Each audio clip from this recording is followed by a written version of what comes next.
Olá, começamos agora mais uma edição do Agricultura BR que vai falar a respeito de diversos temas, como por exemplo a BRF, que anunciou nesta terça-feira que vai desativar a linha de produção de carne de perus em sua unidade no município de Mineiros, interior do estado de Goiás. Durante essa edição do Agricultura BR, você vai ter no nosso editorial um comparativo em relação à evolução dos últimos levantamentos da Conab e do Departamento de Agricultura norte-americano para a soja brasileira e também o entendimento aqui da nossa produção do porquê é o motivo na qual a Conab demorou tanto para assumir essa exportação brasileira de soja acima de 70 milhões de toneladas.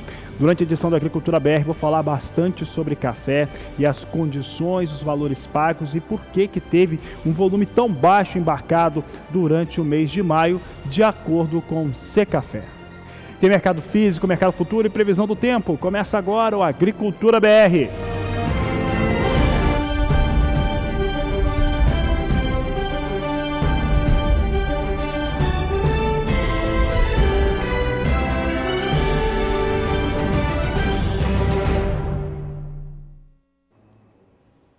E nesta terça-feira, a BRF desativou a sua linha de produção de perus no interior do estado de Goiás e este é o assunto de agora no quadro Agroações.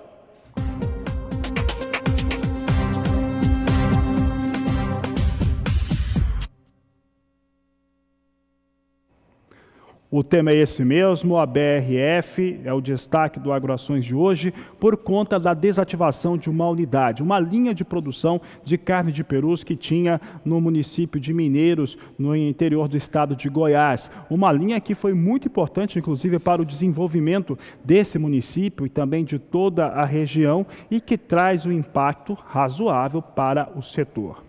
É importante lembrar que essa medida acontece uma semana depois da China anunciar as situações anti-dumping contra a carne de frango do Brasil, que impõe ao importador chinês uma tarifa que tem uma variação entre 18% e 38% ao comprar carne de frango ou carne de aves aqui do Brasil. Vamos ver agora o cenário, como é que estão as ações da BRF, afinal tem muita movimentação em torno dessa empresa, seja por conta do envolvimento em investigações aqui no Brasil, seja por conta das medidas chinesas anti-dumping ou agora também em relação ao fechamento dessa unidade fabril. Acompanhe conosco como é que vem as ações. Agora no primeiro gráfico você tem aqui no Agricultura BR o Agroações mostrando como é que vem essa evolução nos últimos 30 dias para as ações da BRF. Não poderia ser diferente, você observa aqui que a BRF ela vem desde o último dia 14 de maio com queda no acumulado. Em 14 de maio estava com R$ 24,10 o valor da ação. Ele recua no dia 21 para R$ 21,72.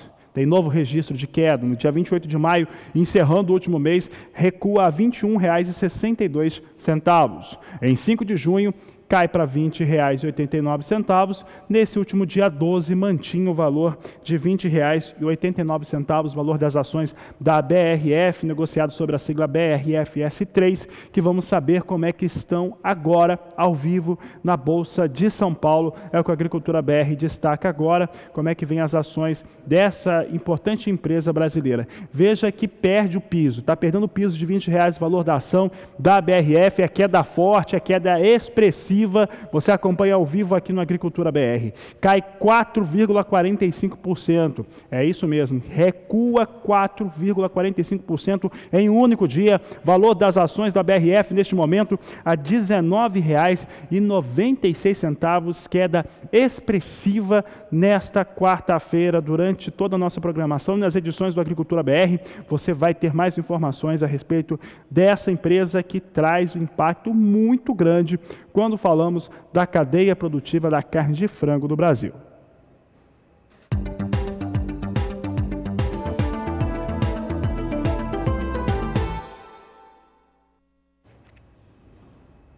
Vou falar sobre um tema agora que foi movimentado, bastante citado aqui na edição desta terça-feira no Agricultura BR. Essa terça-feira foi marcada pelo anúncio de importantes dados, tanto para a agricultura brasileira quanto internacional. Mas o que eu quero focar mesmo é em relação à soja e à soja brasileira. Tivemos na apresentação dos dados algumas questões que são muito importantes. A primeira é de que os principais órgãos que lidam com a safra nacional assumem que o Brasil vem para uma safra recorde histórica e única para o país. Também que é o Brasil que vai atingir o maior volume já exportado em todos os tempos para o único país quando falamos da oleaginosa. E isso tudo você acompanha no Agricultura BR, viu primeiro aqui, principalmente aqueles dados em exportação e os seus impactos diretos em relação aos estoques brasileiros. Você só viu isso por aqui e se é que viu em outro lugar, você acompanhou primeiro aqui no canal do Boi. Vou trazer o destaque primeiro para lembrar você como é que ficaram os dados de produção nacional para a soja, já que eles variaram entre 118 milhões até 119 milhões de toneladas, de acordo com o CONAB e Departamento de Agricultura norte-americano. Mas esse número, durante esse editorial sobre soja, você vai ver que ele é mágico, porque ele vai trazer definições lá na frente que mudam todo o cenário em relação à disposição do produto em todo o mundo. Confira conosco então agora no gráfico, situação de produção do Brasil. Aqui nós temos um gráfico montado com a produção 17-18 e também 18-19. Como você sabe, a Conab traz apenas a campanha 17-18, enquanto que o Departamento de Agricultura norte-americano traz a safra atual e também a próxima 2018-2019.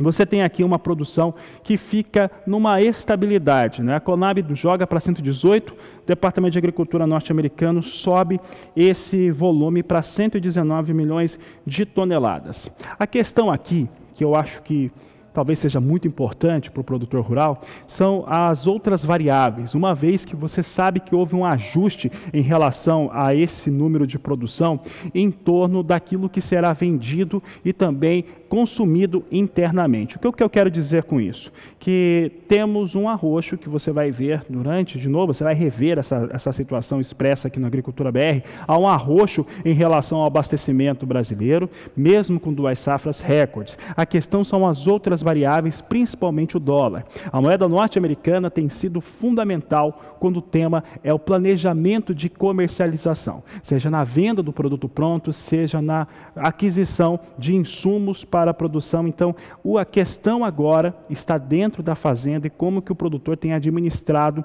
esse fator, tanto para vender soja quanto para fazer aquisição, uma vez que essa gangorra na qual o dólar se encontra, ela acaba não sendo tão positiva, mesmo que num primeiro momento, quando deu aquela disparada e o valor da saca subiu, parecesse ser muito bom. Mas lembra sempre que tem que fazer essas importações.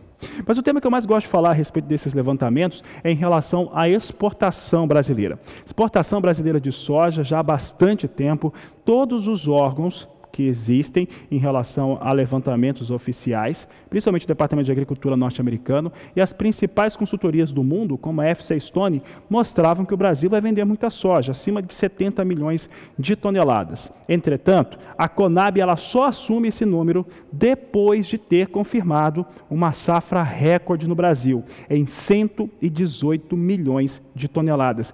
Essa situação ela muda bastante, porque ela garante que o Brasil consegue exportar sem ficar sem soja no cenário interno. Vamos ver aqui o gráfico de exportação, porque ele mostra como é que vem essas situações aqui. Olha, nós temos aqui Conab dizendo que vai exportar 17, 18 a 72 milhões de toneladas, enquanto que o Departamento de Agricultura norte-americano acelera, né? Acelera bastante, afirma que o Brasil vende 74 milhões 650 mil toneladas de soja.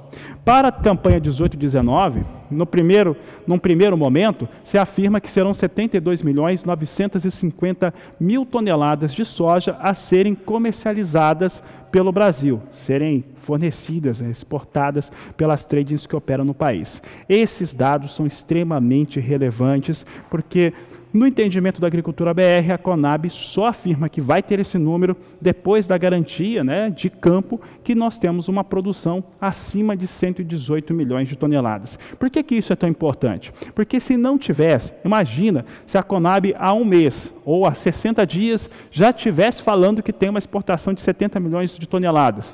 Com a expectativa que ela tinha, estimativa de produção, não fechava a conta na planilha. É isso mesmo, a conta não fechava na planilha caso ela tivesse já divulgando esses números há mais tempo, há 30, 60 dias, o que seria uma questão bastante problemática para o abastecimento interno, já que haveria um total desequilíbrio entre o que haveria de oferta, de acordo com o Conab, e demanda tanto de exportação quanto também de consumo interno.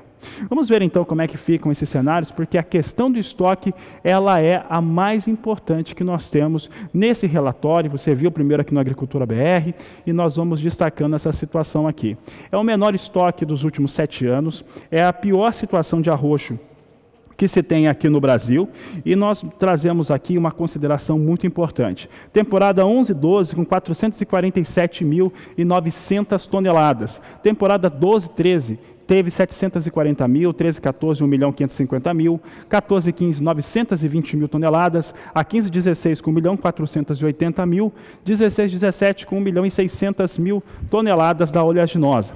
Na 17/18 cai agora para 650 mil toneladas e nós temos aqui um estoque, né, de soja, né, uma expectativa de estoque de passagem que cai bastante, cai quase 1.400.000 toneladas entre aquilo que era divulgado no mês de maio e agora o que é divulgado para o mês de junho. Então a Agricultura BR traz uma situação que é importante para você lembrar. Olha, Conab, ela só afirma aquilo que todo mundo já sabia após ter a garantia de uma super safra no campo. Pense nisso. E é sobre Conab que nós falamos agora, porque você vai acompanhar conosco uma reportagem que mostra os efeitos, né, oficiais do lançamento do 9º levantamento de safra da Conab. O segundo levantamento da safra de grãos de 2017 e 2018, feito pela Conab, prevê uma produção de 229,7 milhões de toneladas. Com a redução de 3,4% em comparação à safra passada, quando alcançou 237,7 milhões de toneladas. O número ainda está acima da média da produção nacional. Houve queda na produção do milho segunda safra. Mesmo assim, não há impactos nos abastecimentos. A soja manteve produção crescente. A colheita está começando e deve trazer bons números na produtividade. Apesar de umas adversidades climáticas, falta de chuva em alguns locais, a safra que nós estamos colhendo, ela é considerada muito boa. É a nossa segunda melhor safra. Onde houve, de fato, uma quebra mais significativa, no caso do milho, por exemplo, mas nós estamos relativamente confortáveis. Por quê? Porque nós temos um estoque de passagem bastante elevado, e ainda mesmo com essa queda da ordem de 12 milhões de toneladas prevista por enquanto, o estoque de passagem nos garante uma tranquilidade do ponto de vista de suprimento. Tá? Temos perspectiva de exportar um volume da ordem de 30 milhões de toneladas de milho, tá? E que, eventualmente, dependendo do comportamento do mercado interno, esse produto pode ficar aqui também. Então, de maneira que nos outros produtos estamos também bem posicionados, então a gente entende que estamos tranquilos. A área plantada apresentou crescimento de 1,1%. Milho, soja e algodão são responsáveis pelo aumento. A soja cresceu 3,5%. Como é um produto que tem mais de 50% da produção brasileira, né? Qualquer crescimento da soja tem um impacto forte no aumento de área. E a área foi mais a soja esse ano. Raiza Silva para o SBA. Por aqui você confere então os preços da soja comigo, preços pagos, praticados nos portos brasileiros, mercado spot em destaque. Você acompanha aqui no Agricultura BR, você acompanha aqui Porto de Santos, Porto de Paranaguá, pode colocar na tela. Nós temos aqui Porto de Santos, você vê um recuo. Esse recuo ele ocorre por quê? Ele ocorre por conta do dólar. Há pouco eu falava a respeito da moeda norte-americana, seus efeitos em torno dos preços pagos no Brasil pelos produtos exportados, especialmente soja, que é o assunto de destaque nesse primeiro bloco, mas também na aquisição de insumos. Então observe que se dólar cai, você vê também essa queda em relação aos preços da soja e oferta paga no porto, R$ 80,00 a saca de 60 quilos, já perde R$1 entre terça-feira e quarta-feira, portanto, valores em recuo pelos efeitos da moeda norte-americana, que voltou a cair nesta última terça-feira.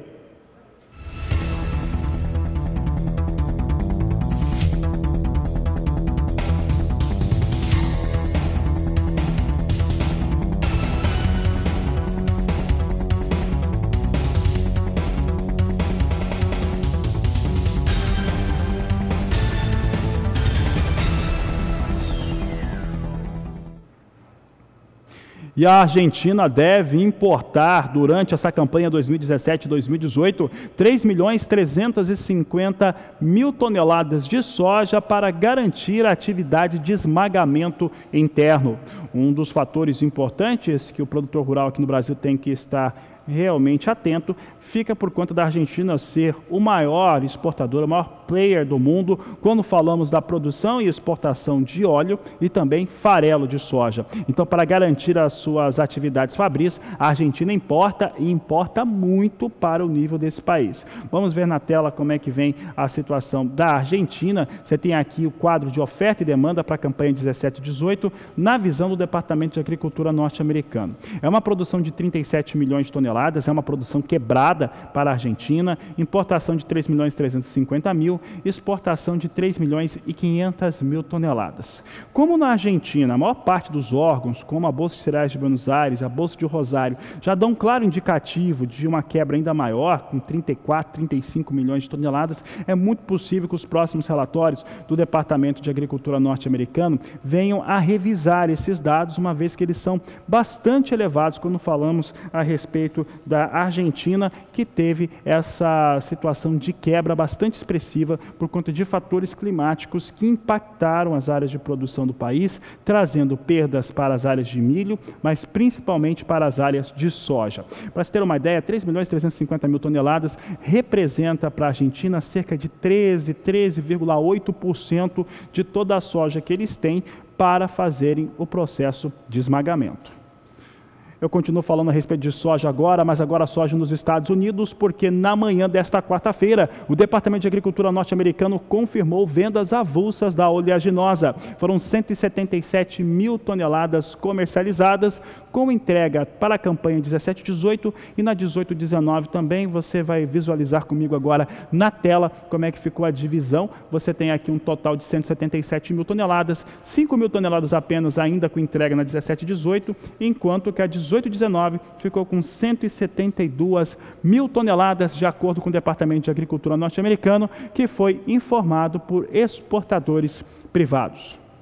Por aqui o assunto é Estados Unidos ainda, agora vamos saber como é que vem soja em Chicago. A nossa expectativa hoje cedo era de que soja viesse com queda, com ajuste para baixo por conta do que foi anunciado ontem. Ontem soja fechava em alta, hoje o natural era ter uma queda. Acompanhe conosco então como é que vem soja em Chicago, neste momento mercado ao vivo, trazendo a soja com forte elevação, com forte queda, na verdade, a soja nesse momento, as posições vindo para casa de $9,42 na posição de julho de 2018, agosto a $9,48 mais 2, setembro $9,54 mais 6 e novembro $9,64 mais 6. Assim são os negócios com soja na Bolsa de Chicago neste momento. Soja em Chicago tinha essa percepção realmente de queda, mas essa queda acabou sendo um pouco mais expressiva. Ontem, depois da apresentação dos dados de relatório de oferta e demanda, chegou a ter uma alta que recuperava 6, quase 700 de dólar,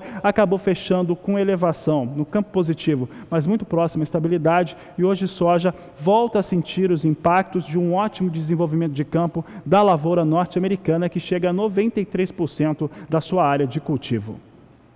E eu falei bastante de dólar agora, isso porque o dólar tem sido um fator crucial. Isso para qualquer tipo de produto aqui no Brasil, e principalmente tem sido um fator ali de jogo de xadrez para quem trabalha com gestão de ambientes, gestão de negócios. O dólar vem com uma tendência de alta muito forte, o mercado internacional não tem acreditado muito no governo brasileiro, na sua capacidade de trazer reformas. Isso muda a expectativa em relação à prática de juros no país, ao crescimento interno, que é o chamado PIB, e também de como fica a moeda norte-americana. Não é apenas aquela alta internacional que o dólar está tendo, mas sim também os fatores internos do Brasil, que além disso entra em ano eleitoral.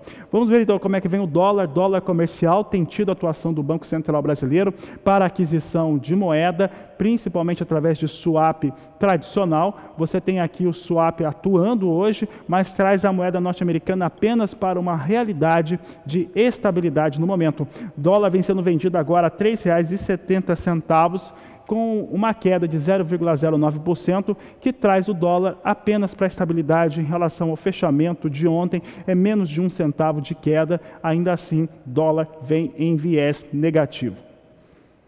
O assunto agora é previsão do tempo. Vamos saber como é que vem a previsão do tempo na região norte do país. É o único lugar onde tem estado ainda com cultivo de soja, e cultivo de soja já na campanha 18-19. Você vai saber agora como é que fica a previsão do tempo com Juliana Rezende. Boa tarde, Juliana. Olá, boa tarde a todos. Já podemos ver pelas imagens de satélite a ausência de nuvens carregadas no centro e no norte do país. Isso acontece por conta da atuação de uma massa de ar mais seco, que inibe a formação de áreas de instabilidades e mantém o tempo firme. Isso já vem acontecendo em áreas mais ao sul da região norte, tanto que a umidade do solo vem caindo entre o Tocantins, sul do Pará e também Rondônia. Nessas áreas, os índices de umidade do solo agora ficam em torno de 20% a 30%, o que já é considerado mais baixo em comparação com as áreas mais ao norte da região. Entre os estados de Amapá e também Roraima, a umidade do solo segue bastante alta, em torno de 90%. Para os próximos dias, essa massa de ar mais seco que atua já no Brasil Central avança cada vez mais pelas áreas mais ao sul da região norte e acaba garantindo tempo firme, dias ensolarados entre o Tocantins, sul do Pará e também do Amazonas, Rondônia e até o Acre. As chuvas vão ficar mais concentradas do centro até o norte da região. Nas áreas mais ao norte ainda tem chuva forte. Em Roraima e também no Amapá, o acumulado de água pode ainda alcançar 50 milímetros. Essa chuva mais forte de Roraima ainda vai garantir solo bastante úmido, beneficiar as lavouras de soja que estão em fase de desenvolvimento, mas por outro lado ainda atrapalha os produtores que seguem em fase de plantio. Para a próxima semana, entre os dias 19 e 23 de junho, a chuva agora até consegue avançar um pouco mais pelas áreas mais ao sul, mas não acaba se tornando tão abrangente na região norte. Então ainda tem predomínio de tempo firme no Tocantins, sul do Pará, Rondônia e até o Acre. Nas áreas mais ao norte, a chuva ainda segue acontecendo, só que dessa vez com menor volume. As pancadas perdem intensidade e o acumulado de água em grande parte das áreas mais ao norte da região ficam em torno de 15 a 30 milímetros. Ao longo do terceiro e último período, entre os dias 24 e 28 de junho, expectativa de chuva abrangente, só que do centro até o norte da região. Mais um período de tempo firme entre o Tocantins, sul do Pará, sul do Amazonas e também Rondônia. Nas demais áreas da região, expectativa de chuva. O acumulado é que não deve ser tão elevado em grande parte do Pará e também do Amazonas. Já no estado de Roraima, a chuva ainda acontece com volumes mais significativos. Então, durante as próximas semanas, tem previsão de chuva bastante concentrada do centro até o norte da região nortista. Isso garante condições de umidade do solo bastante elevadas, especialmente no estado de Roraima, beneficiando o desenvolvimento das lavouras de soja da região. Daqui a pouco eu volto com mais informações do tempo. Daqui a pouco a Juliana Rezende volta com previsão do tempo para as outras regiões do país. Por aqui o Agricultura BR vai para um rápido intervalo e daqui a pouco nós vamos voltar trazendo destaques para o mercado do milho. E ainda hoje eu falo sobre café e os duros efeitos que temos de um preço baixo pago ao produtor e também essa paralisação que aconteceu dos caminhoneiros em todo o país. Aproveite para entrar em contato. Nós vamos para o intervalo comercial. Você entra em contato conosco através do WhatsApp. O número é 67996562266. Voltamos já. Agricultura BR de volta e agora para falar sobre um tema que impacta a todos e que trouxe diversos prejuízos e prejuízos ainda que serão colocados à mesa, que ainda serão computados. Isso porque os efeitos da paralisação dos caminhoneiros que ocorreu no mês de maio, ele ainda terá resultados em médio e longo prazo, isso para diversas cadeias produtivas quando falamos do agronegócio. Mas é um fator que atinge diversos setores da economia, seja ele no campo, seja ele industrial. E para falar sobre este assunto e também comentar um artigo que ele escreveu, estou falando do Fabrício Santos, ele que é um especialista em logística, ele escreveu um artigo falando a respeito desse fator. Um deles, a dependência que o país tem do modal rodoviário, essa dependência que se tem de transportar as riquezas, as produções do Brasil na rodovia. E principalmente como é que esse fator histórico, Fabrício, Fabrício, como é que ele se deu e por que continua dessa maneira. Um prazer falar contigo aqui no Agricultura BR, aqui no Canal do Boi. Pergunta que a população, né, quando acontece algo assim, sempre acaba se questionando, por que nos últimos anos, nas últimas décadas, o Brasil segue insistindo em investir em rodovia, no modal rodoviário, e investe tão menos ou numa quantidade muito menor em outros modais? Boa tarde. Boa tarde, Fabiano. Tudo bem? O Brasil começou, Fabiano, lá atrás, não vamos falar agora de partido político A, B ou C, mas lá atrás, quando começou, tinha que se decidir como seria transportado, escoado a produção brasileira. E foi escolhido uma maneira que não é tão eficiente, que é o transporte rodoviário. Para você ter uma base, hoje no Brasil, 75% de tudo que é escoado é através do modal rodoviário. Então, assim, trouxe uma dependência muito grande dos caminhoneiros e de todo esse escoamento. Por que disso? Vamos pensar na política ganha quem faz. Você fazer uma hidrovia que vai transportar vários que seria mais eficiente no transporte, ninguém via essa hidrovia, ninguém iria ver hidrovias. A rodovia não, a rodovia passa o caminhão e passa o carro particular. Então, assim, o governo optou por mostrar para a população o que fazia, e não no meio mais eficiente. Fabrício, tem uma história, né, que se fala nas escolas, né, nas aulas de geografia, de história, que uma das opções, isso lá na década de 50 do governo brasileiro, foi optar por rodovias, investir mais nesse fator para conseguir trazer as fabricantes, né, de automóveis e também de automotores aqui para o Brasil. Hoje, quando falamos de investimento, seja ele na hidrovia ou na ferrovia, que seria algo que traria um alívio, não só para questões como essa, porque o fator não é tirar a rodovia, né, ou o modal rodoviário de circulação, e sim usá-lo de uma maneira mais eficiente, e para isso acontecer seria necessário que os outros funcionassem. Mas hoje, quando falamos em investir em hidrovia e ferrovia, é algo que é palpável, é alcançável para o Brasil, e em quanto tempo? Não é a curto prazo, viu, Fabiano? Porque o que acontece? A rodovia, vamos pôr em meses. Para eu construir 1.000 quilômetros de rodovia, se eu não tiver nada que impeça, nada ambiental, nada que vá atrapalhar essa obra, eu vou conseguir construir 1.000 quilômetros em 13 meses, certo? A hidrovia, se eu for tentar fazer 1.000 quilômetros de hidrovia, comparando com a rodovia, os mesmos 1.000 quilômetros, eu vou gastar em torno de 20 meses. Mas enquanto um caminhão transporta, um caminhão, um truco, transporta 12 toneladas, a gente pode ter barcaças que vão transportar 20 vezes isso, no mesmo transporte, gastando menos de 1/3 do combustível. Então, assim, é um investimento que tem que ser feito, mas não é a curto prazo, e o problema não é esse, o problema é que o governo não tem nenhuma intenção de mudar o tipo de escoamento da carga brasileira, porque não é interessante para ele nesse momento, porque o pessoal não vê. Então, assim, nós temos que ter algum governante que vai olhar e falar assim, não, nós precisamos baixar o custo do transporte, porque o custo do transporte é que impacta lá na prateleira do cliente, lá, na hora que ele vai comprar o produto. Um outro fator aqui para encerrar a nossa entrevista, você falou dessa questão da intenção do governo, né?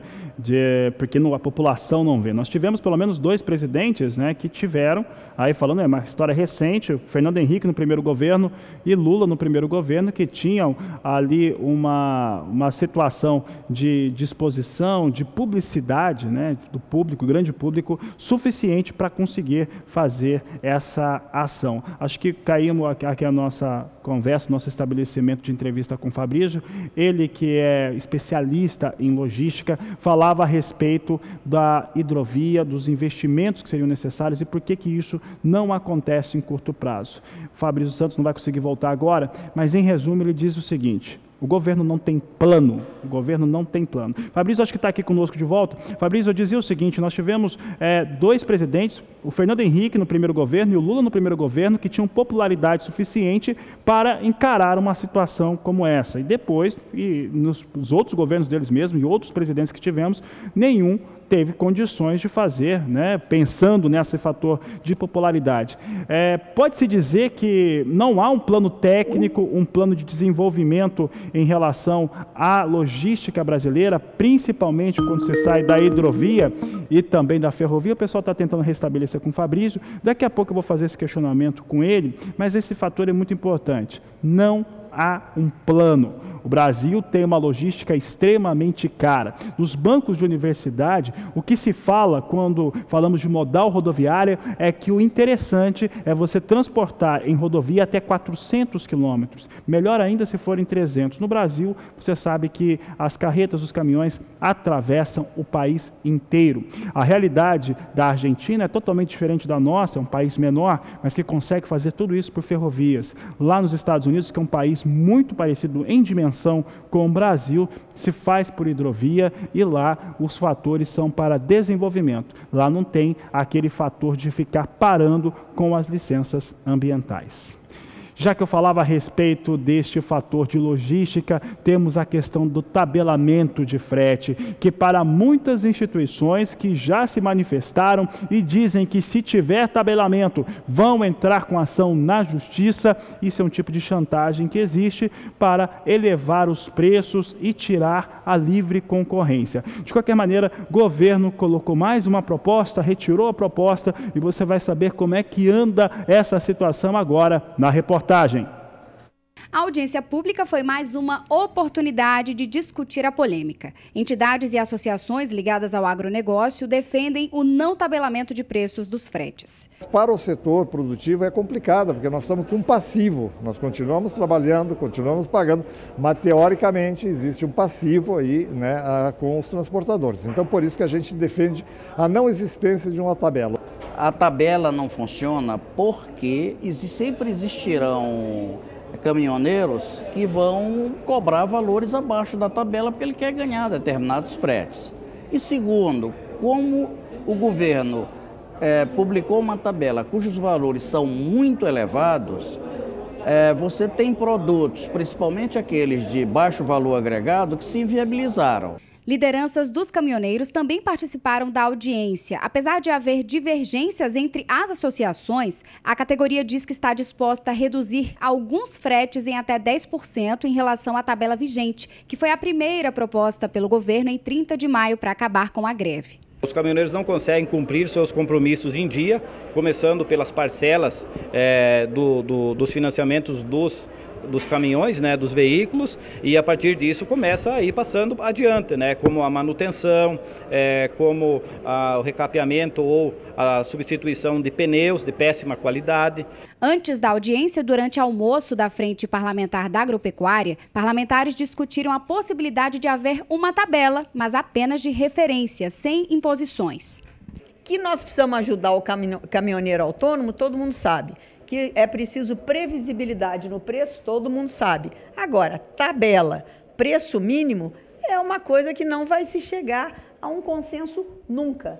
Os defensivos agrícolas também não ficaram de fora das discussões. Deputados e Embrapa querem que a legislação especifique de que forma e em que quantidade os agrotóxicos podem ser usados, sem que isso prejudique a qualidade do produto e a saúde da população. Não é o defensivo ou o agrotóxico ou pesticida que é o problema. O problema é como ele é usado, em quantidade que ele é usado, como é que é o manejo disso.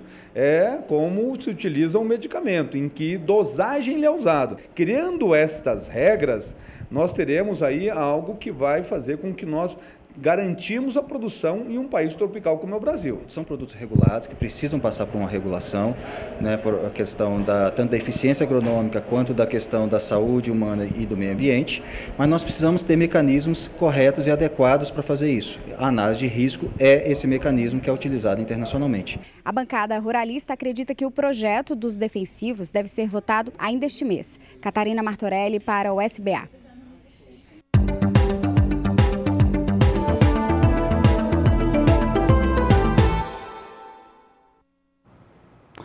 Você viu ali a Catarina trazendo informações a respeito desse polêmico projeto em relação aos defensivos agrícolas. Nós sempre usamos essa terminologia.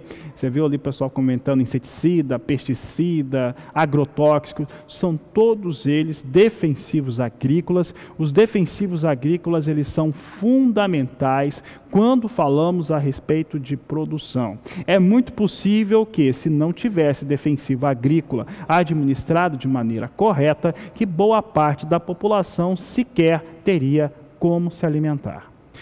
Por aqui, a Agricultura BR volta a tocar no assunto dessa questão do frete, da tabela do frete e como que ela acaba impactando sobre os valores de diversos produtos, como é o milho. Há muita insegurança em relação aos preços que sobem, e isso faz com que muitos vendedores, principalmente, fiquem menos expostos, exponham menos seus produtos. É o que nós vamos saber agora na reportagem da Kylie Rodrigues, como é que está a situação do preço do milho. Os preços do milho caíram no mercado interno nos últimos dias, interrompendo o movimento de alta que era verificado desde o final de abril. Segundo pesquisadores do CPEA, a pressão veio do menor interesse de compradores e da maior oferta. As negociações, no entanto, foram limitadas por especulações quanto aos novos preços de frete. Com o fim da greve dos caminhoneiros, muitos vendedores aumentaram as ofertas, devido à necessidade de escoamento do milho antes da entrada da segunda safra.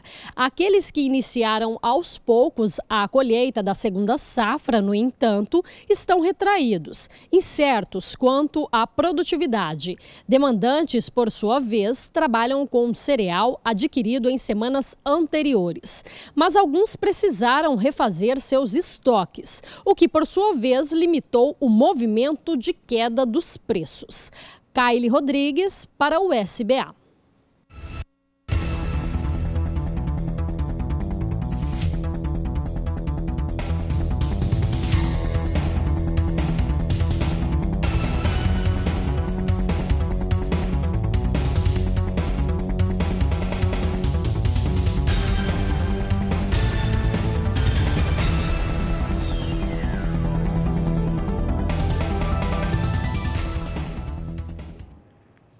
Você viu os preços praticados com milho no Mato Grosso do Sul. Vamos saber agora como é que fica a previsão do tempo para as áreas de produção no centro-oeste do país. Quem fala sobre o assunto é Juliana Rezende. Na região centro-oeste, os últimos períodos vêm sendo marcados de tempo mais seco. Isso é normal para a época do ano, conforme as chuvas diminuem no Brasil central. Isso diminui também as condições hídricas do solo. Em grande parte do Mato Grosso, Goiás e até o norte do Mato Grosso do Sul, os índices de umidade do solo ficam em torno de 20%. Isso é considerado baixo para manter algumas lavouras em bom ritmo de crescimento e já garantiu até algumas perdas em relação às lavouras de milho segunda safra nessas áreas mais secas. No decorrer dos próximos dias, não tem previsão de mudança no tempo na região centro-oeste. É a massa de ar mais seco que vai seguir atuando no Brasil central, garantir tempo bastante firme e dias ensolarados. A partir do próximo período, expectativa ainda de pouca mudança no tempo. Entre os dias 19 e 23 de junho, a massa de ar mais seco vai seguir atuando, até pode chover no extremo sul do Mato Grosso do Sul, mas de forma muito fraca e isolada. São pancadas irregulares e também com baixo volume de água. A A partir do terceiro e último período, até pelo menos o dia 28 de junho, expectativa de predomínio de tempo firme por mais um período. Agora, ainda até volta a chover em áreas mais ao sul, do extremo oeste do Mato Grosso do Sul, mas as pancadas seguem fracas e não ganham intensidade. Então, durante os próximos períodos, tempo firme predominando em grande parte da região centro-oeste e principalmente no Mato Grosso, um dos principais estados produtores de algodão. Esse tempo firme, apesar de diminuir as condições hídricas do solo, acaba favorecendo o andamento da colheita do algodão no estado do Mato Grosso, que acabou de começar. Daqui a pouco eu volto com mais informações do tempo. Então, daqui a pouco, mais informações da previsão do tempo, principalmente no sul do país, porque há uma expectativa de geada sobre parte dos estados, em especial no sul do estado do Paraná. E, teoricamente, não atinge muito a produção de milho, porque ali no sul do Paraná não tem um milho de segunda safra com volumes mais expressivos. Mas daqui a pouco a Juliana Rezende vai explicar essa situação. Vamos falar também sobre café, sobre mercado e por que ele é tão complicado. Daqui a pouco no Agricultura BR, você já aproveita para mandar uma mensagem. Estou até aqui conversando com alguns telespectadores e é simples. Você manda uma mensagem no nosso WhatsApp, no 67 99656 2266. Voltamos já. Por aqui o Agricultura BR traz agora em destaque o setor sucroenergético.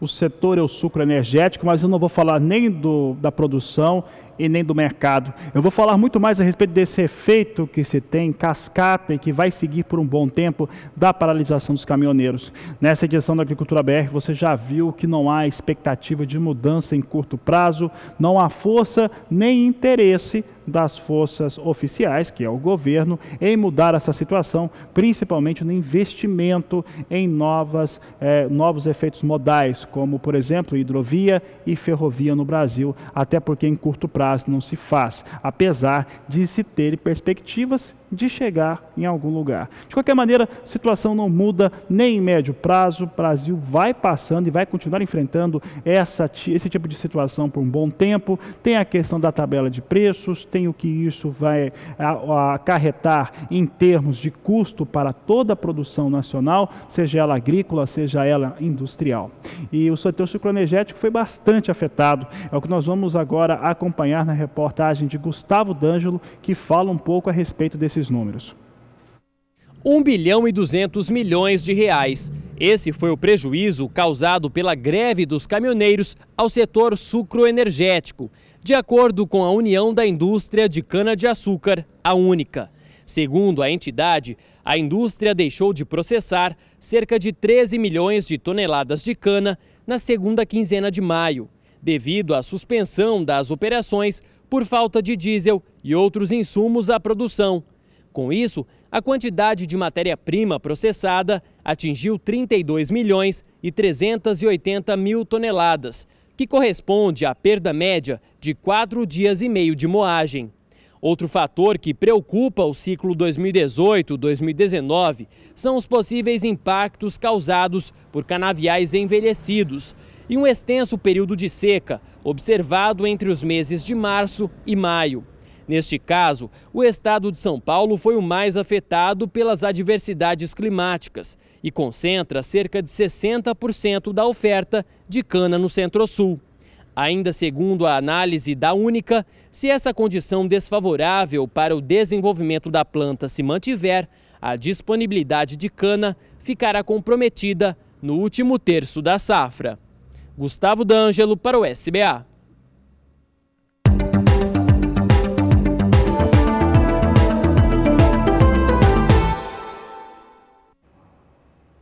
E as tradings que operam no Brasil com os embarques de café exportaram no mês de maio 1.700.000 sacas de café de todos os tipos, é o que informou o Secafé, o Conselho dos Exportadores do produto. Um embarque pequeno, um embarque bastante baixo quando se compara ao mesmo período do ano passado e também ao mês anterior. volume que é menor por conta de alguns fatores, entre eles essa paralisação dos caminhoneiros. É inegável, essa paralisação dos caminhoneiros trouxe fortes prejuízos para todos. Se você ainda não percebeu qual foi o prejuízo que te deu, cedo ou tarde você vai ter essa percepção. O Secafé inicialmente acreditava que teria, por conta da paralisação dos caminhoneiros, uma queda entre 400 e 500 mil sacas, mas ela ficou bem superior a isso. Isso se deve à paralisação, se deve ao período de entre-safra e também aos preços menores pagos ao café, em especial café arábica. Vamos ver os números, porque os números não mentem, eles são muito claros. Mês de maio de 2018 foi vexaminoso em relação aos embarques. Veja que ficaram baixos mesmo. Em relação a abril de 2018, um mês antes, ele fica bastante baixo, ele fica aí 28,3% abaixo quando comparado a abril. Quando comparado a maio de 2017, que é o mesmo período sazonal, a queda é de 34,7%, de acordo com os dados do Secafé em relação àquilo que foi embarcado pelas tradings que operam com exportação de café no país. O mês de maio trouxe esse volume bem mais baixo e isso acabou, na soma do acumulado do ano, trazendo as exportações brasileiras para um nível ainda mais baixo quando comparado com 2017. Neste momento, esses embarques em 2018, no acumulado do ano, são 7% inferiores ao que se tinha no mesmo período no ano passado. Veja na tela comigo, você vai conseguir enxergar bem esses dados. 2018, no acumulado do ano, tem 11.980.000 sacas embarcadas. Em 2017, nesse mesmo período, que se refere a de janeiro a maio, 13.080.000 sacas de café. Estados Unidos, Alemanha e Itália seguem sendo os principais destinos do café do Brasil. É o que nós vamos ver agora, são os maiores compradores. Você tem aqui Estados Unidos, que fez aquisição de 17,4% desse café, ou 2.080.000 sacas. A Alemanha fez aquisição de 16%, 1.920.000 sacas, isso é acumulado do ano, é sempre importante lembrar. Itália, que comprou 10,1% do café exportado pelo Brasil, 1.210.000 sacas. Então, nesse recuo aí, em relação aos embarques de café, 3 fatores. Primeiro, preço mais baixo. Segundo, entre safra. E o pior deles, a paralisação dos caminhoneiros no mês de maio. Por aqui vamos saber como é que vem a previsão do tempo agora. Mais uma vez a Juliana Rezende participa do programa conosco e nos traz as informações. Nesta época do ano, geralmente as chuvas diminuem de intensidade na parte central do país. Isso alcança também áreas do interior do Sudeste. É por conta disso que a umidade do solo segue baixa nas áreas em amarelo e laranja do mapa. Para os próximos dias, até tem previsão de chuva. É a frente fria que ainda avança pela costa da região Sudeste, mantém o tempo mais instável, um pouco mais abrangente na região.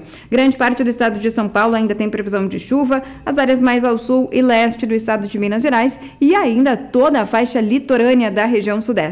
Justamente é nessa área onde a umidade do solo deve ficar um pouco mais alta, porque o volume de água é um pouco mais elevado também. As pancadas devem garantir acumulado de chuva de até 30 milímetros em toda a faixa litorânea do Sudeste. Mas o tempo firme já volta a predominar no interior, como é o caso do interior paulista e também centro, norte e oeste do estado de Minas Gerais.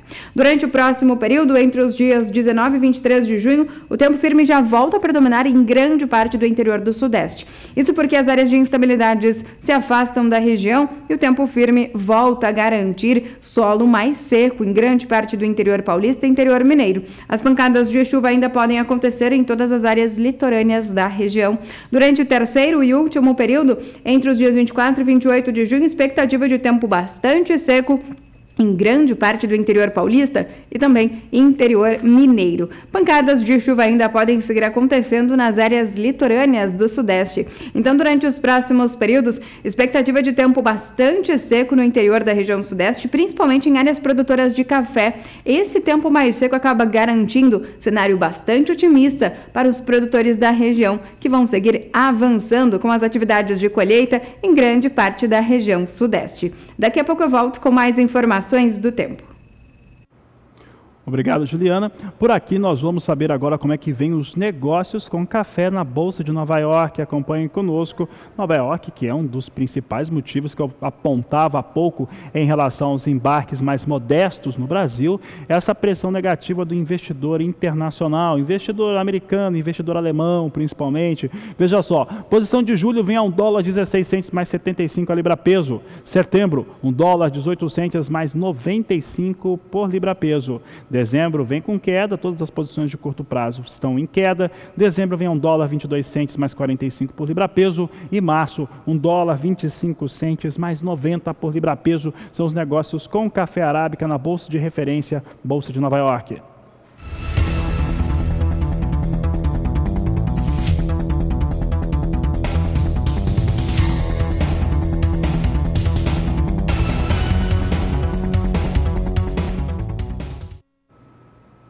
Em Londres é negociado na Bolsa o café Robusta, a principal referência internacional, tem mantido uma seriedade, tem mantido aquela regularidade na maneira de se negociar, por isso os negócios lá têm pouca variação. Vamos ver então como é que vem os negócios por lá. Hoje, nesta quarta-feira, temos Bolsa de Londres apresentando ligeiro recuo, apesar da queda. Observe que setembro mantém o piso de $1.700, vem com $1.700 redondo ali, perdendo 0,88% a tonelada. Novembro vem com $1.703 a tonelada, também perdendo 0,88%. Janeiro de 2019, $1.708 a tonelada, queda de 1,05%. E março de 2019, posição negociada $1.720, queda de 1,04%. É coerente para esse momento de mercado, na qual você tem uma expansão, inclusive embarques brasileiros de café Conilon têm acontecido, coisa que já não acontecia há muito tempo por conta da quebra na produção do estado do Espírito Santo.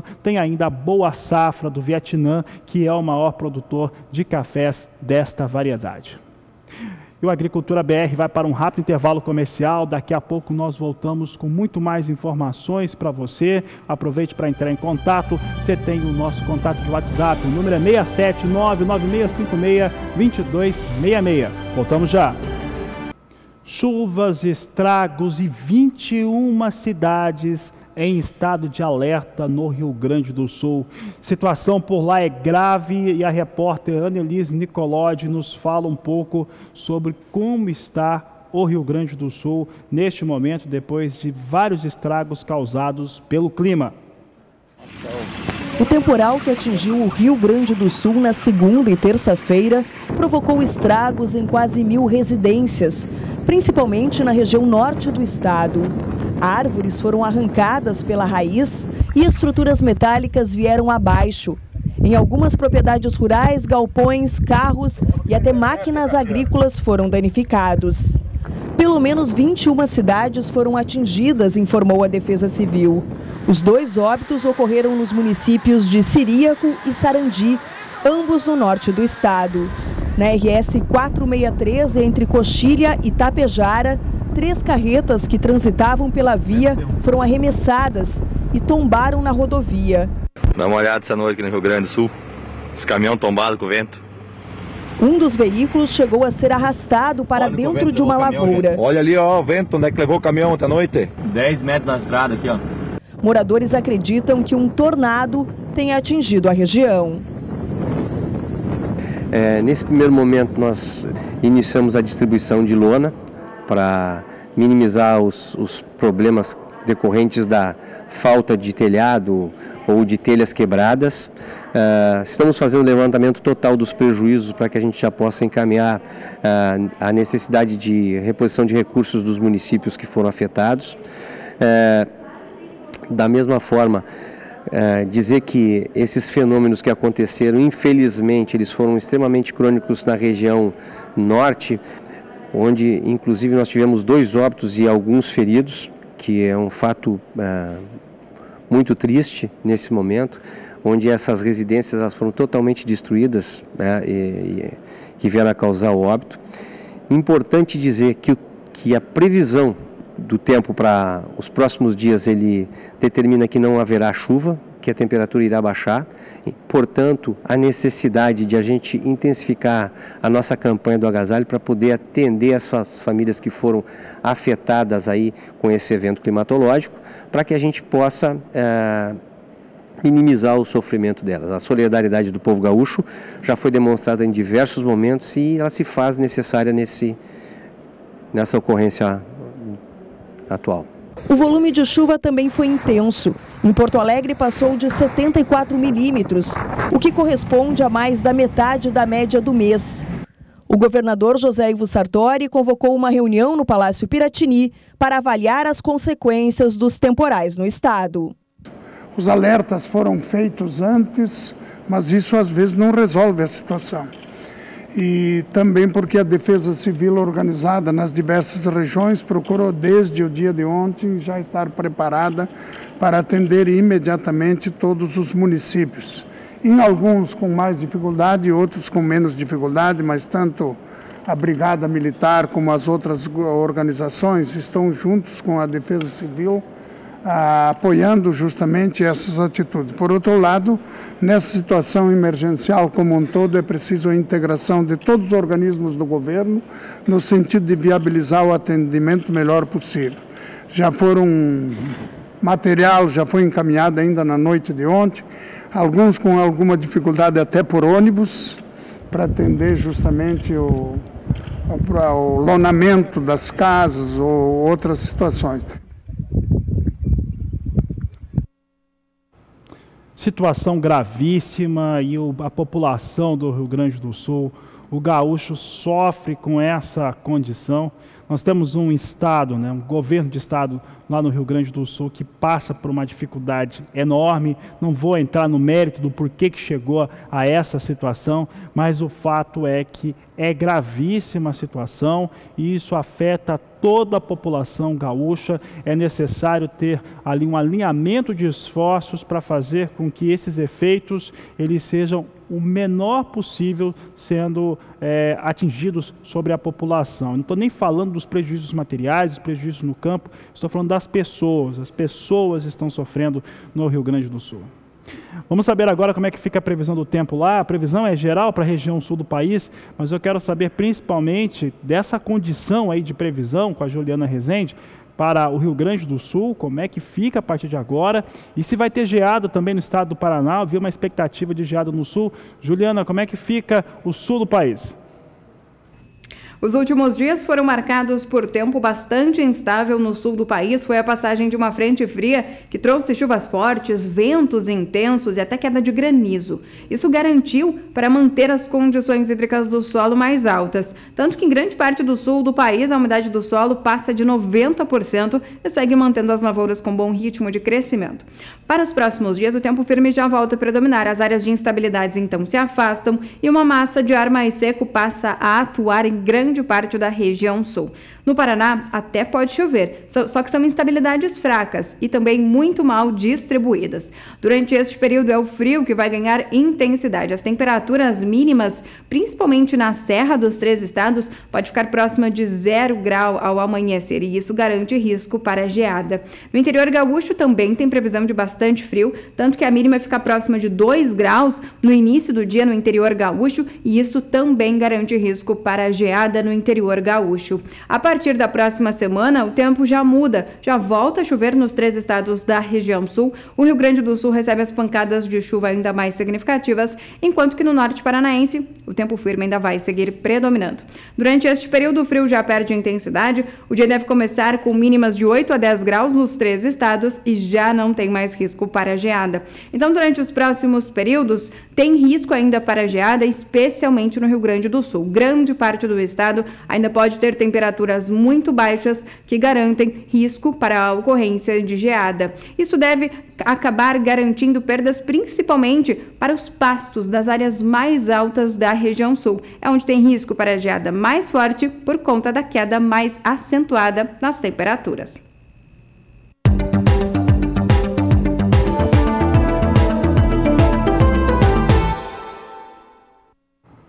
Eu continuo falando do sul do país porque o estado do Paraná, o maior produtor de trigo do país, do Brasil, ele vem com 83% da sua área de cultivo já semeada com cereal. Uma área que totaliza 1.040.000 hectares, vem no ritmo mais adiantado dos últimos 10 anos, de acordo com o Departamento de Economia Rural, ligado à Secretaria de Agricultura do estado do Paraná. Vamos ver os dados agora, porque a previsão de produção no Paraná é muito boa. Você vê aqui uma área total, como eu disse, de 1.040.000 hectares. Já foram cultivados 83%, ou 833.300 hectares já ocupados com trigo. A estimativa do DERAL é de uma produção de 3.300.000 toneladas de trigo para esse ano de 2018, ao que nós destacamos aqui no Agricultura BR em relação ao trigo.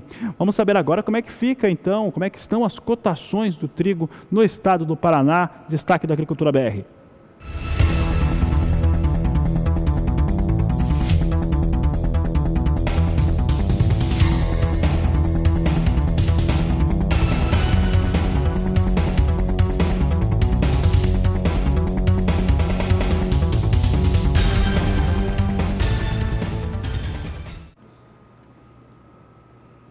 A Agricultura BR mostra agora como é que vem os dados internacionais do trigo para negócios. É o trigo negociado na Bolsa de Chicago. Você acompanha comigo rapidamente as posições negociadas por lá. Nós temos julho com $5,17 o bushel, despencando 16 centes. As posições aqui vão despencando mesmo, de 15 a 16 centes de queda. A queda é forte para o trigo nesse momento. Setembro vem com $5,34 o bushel, dezembro $5,56 por bushel e março de 2019, $5,75 o bushel. Trigo vai derretendo neste momento na Bolsa de Chicago.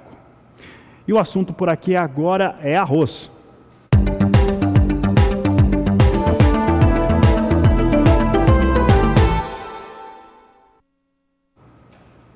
E a Federação das Associações dos Arrozeiros do Rio Grande do Sul tem se manifestado em relação a fatores ligados à produção, à comercialização e o preço do produto. É o que nós vamos ver agora na reportagem de Annelise Nicolodi. A gente conversou com o diretor jurídico da Federarroz, o Anderson Belloli, que disse que a entidade optou por ingressar com essas ações na justiça devido a esse aumento abusivo e desproporcional no valor do frete, que deve agravar ainda mais a crise que o setor arrozeiro vem sofrendo, especialmente nas últimas 2 safras. A gente lembra que, após pressão do setor de transportes, o governo federal voltou atrás em relação à tabela no preço mínimo do frete, que trazia redução de até 20% no custo, e revogou esse anúncio anterior. Outras entidades do setor produtivo também estão se mobilizando por meio político e jurídico para conter essa alta no valor do frete. Aqui de Cruz Alta, no Rio Grande do Sul, Annelise Nicolodi para o SBA.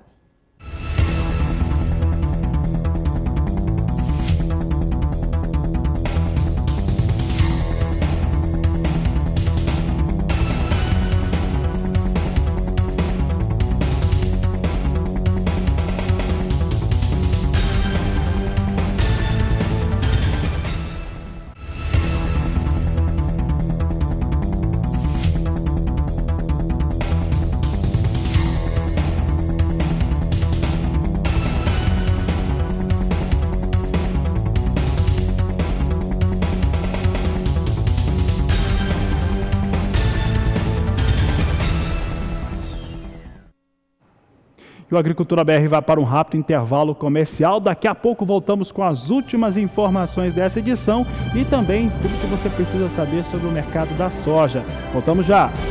Agricultura BR de volta agora para trazer em destaque a produção de hortifruti.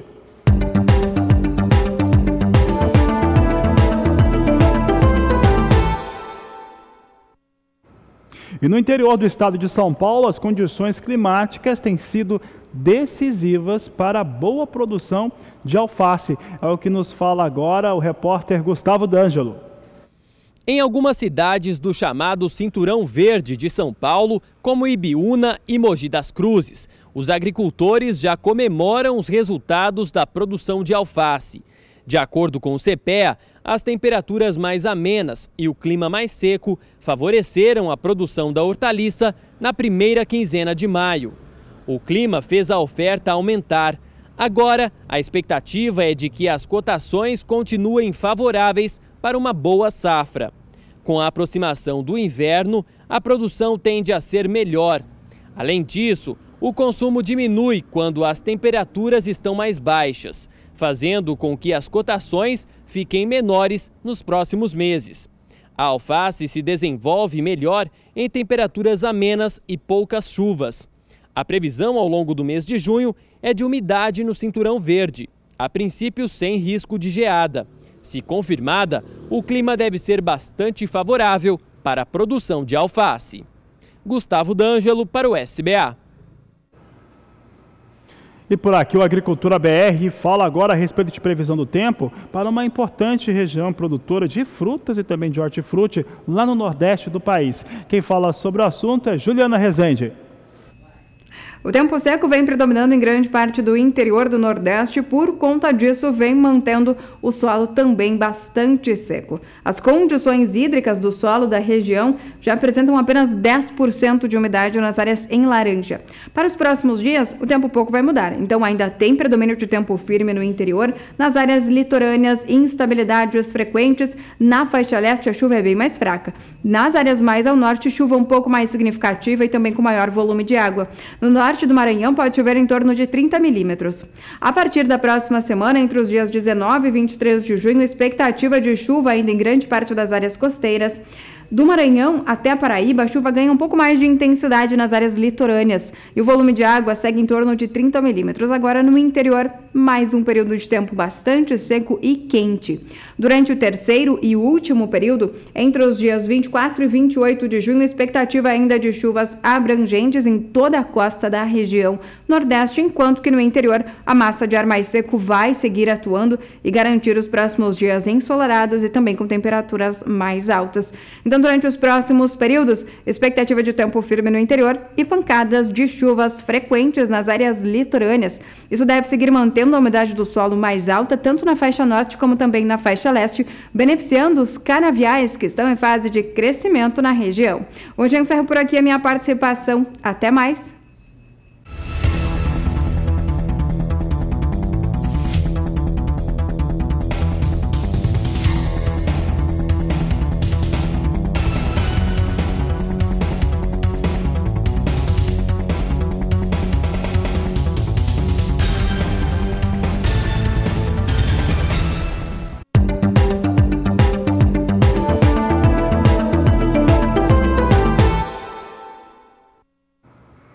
E olha, durante a manhã desta quarta-feira, muita gente perguntava a respeito dos dados do IBGE.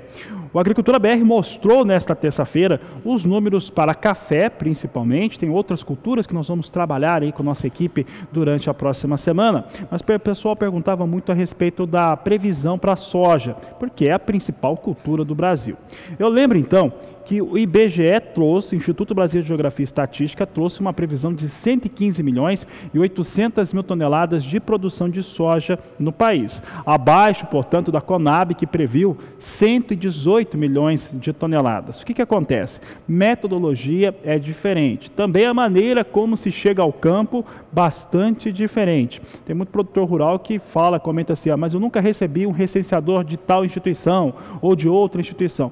Às vezes, isso acontece mesmo, mas ela é diferente, considera períodos diferentes. IBGE considera o ano de 2018. Então veja só, coloca na tela aí a produção. De acordo com o IBGE, Instituto Brasileiro de Geografia e Estatística, teve essa estimativa trazendo aí 115 milhões e 800 mil toneladas de soja de produção. Destaque para o estado do Mato Grosso, com produção de 31 milhões e 400 mil toneladas. Estado de Goiás também com 11 milhões e 700 mil toneladas. Esses dois estados, no levantamento do IBGE, têm elevação entre o que foi apresentado no mês de maio e também o que foi apresentado no mês de junho. Mas que você não fique pensando que esses são os principais dados da produção de soja brasileira. Eu ressalto que a Agricultura BR trabalhou muito os números da Conab e também do Departamento de Agricultura norte-americano. Lembro que o principal fator é esse estoque baixíssimo no Brasil de passagem. O Brasil vive um arroxo mesmo com 2 safras recorde, e também teve Conab estimando 118 milhões de toneladas e Departamento americano 119 milhões de toneladas de soja produzidas no Brasil. Coloca na tela esse gráfico aí, se o pessoal tiver com ele fácil, coloca aí. É isso aí. Olha só, Conab 17, 18, 118 milhões e 40 mil toneladas, enquanto que o Departamento americano 119 milhões de toneladas. Como o Departamento de Agricultura, ele já sabe, né, já está trazendo aí os seus levantamentos para a próxima campanha, afirma que a próxima brasileira já começa com 118 milhões de toneladas de soja.